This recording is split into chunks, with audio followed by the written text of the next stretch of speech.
നിങ്ങളെ വെറുതെ വെക്കേഷൻ കൊള്ളാക്കാൻ വേണ്ടിയിട്ട് ഇനി ഊട്ടിക്ക് മഞ്ഞ് നിറഞ്ഞിട്ട് ചുരം കയറാൻ നിൽക്കണ്ട, അവിടെ ഫുള്ള് ബ്ലോക്കാണ്.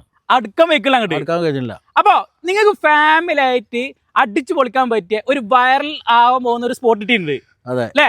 അത് നമ്മൾ വണ്ടൂരാണ് കേട്ടോ. വണ്ടൂര് അതായത് ഏകദേശം എത്ര ഏക്കർ ഉണ്ട് ഈ ഒരു സൂര്യകാന്തി തോട്ടം? 3 ഏക്കറിലാണ് ഈ ഒരു സൂര്യകാന്തി തോട്ടം ഒരുക്കിയിട്ടുള്ളത്. 3 ഏക്കറിലാണ് ഈ സൂര്യകാന്തി തോട്ടം അല്ലേ? ഇതുള്ളത് എവിടെയെന്ന് കറക്റ്റ് ഒന്ന് പറഞ്ഞാൽ നമ്മൾ വണ്ടൂരിൽ നിന്ന് നിലമ്പൂർ പോകുമ്പോൾ അമ്പലപ്പടിയിൽ നിന്ന് റൈറ്റ് എടുത്താൽ അംബേദ്കർ കോളേജിന്റെ തൊട്ട് മുമ്പിലാണ് ഇത്രയും വലിയൊരു പൂന്തോട്ടം ഒരുക്കിയിട്ടുള്ളത് വരുന്നത് അല്ലേ? ഈ ഒരു സ്പോട്ട് ഒരു തവണ വൈറലായതാണ് അതെ അല്ലേ? അതായത് ഇവിടെയാണ് ചെണ്ടുമല്ലിത്തോട്ടം ഉണ്ടായിരുന്നത് അതെ അല്ലേ? ആ കൃഷി കഴിഞ്ഞേക്ക് ഇറക്കിയിട്ടുള്ള ഒരു കൃഷിയാണ് ഈ സൂര്യകാന്തി തോട്ടം. അപ്പോൾ ഈ സൂര്യകാന്തി തോട്ടം ജനങ്ങൾക്ക് വേണ്ടി തുറന്നു തുറക്കുന്നത് ഈ ഡിസംബർ 30 വൈകുന്നേരം 4 മണിക്കാണ് അല്ലേ? 4 മണി മുതൽ. അപ്പൊ ആ ഒരു സമയം മുതൽ നിങ്ങൾക്ക് വെക്കേഷന്, അതായത് ഈ ഒരു വെക്കേഷന് ഫാമിലി ആയിട്ട് ഇവിടെ വന്നിട്ട് ഫോട്ടോസ് എടുക്കുക, വീഡിയോസ് എടുക്കുക, റീൽസുകൾ എടുക്കുക, എല്ലാ വ്ളോഗേഴ്സിനും ഇങ്ങോട്ട് ക്ഷണിക്കുകയാണ് അല്ലേ? Welcome to Wandoor. ഓക്കെ.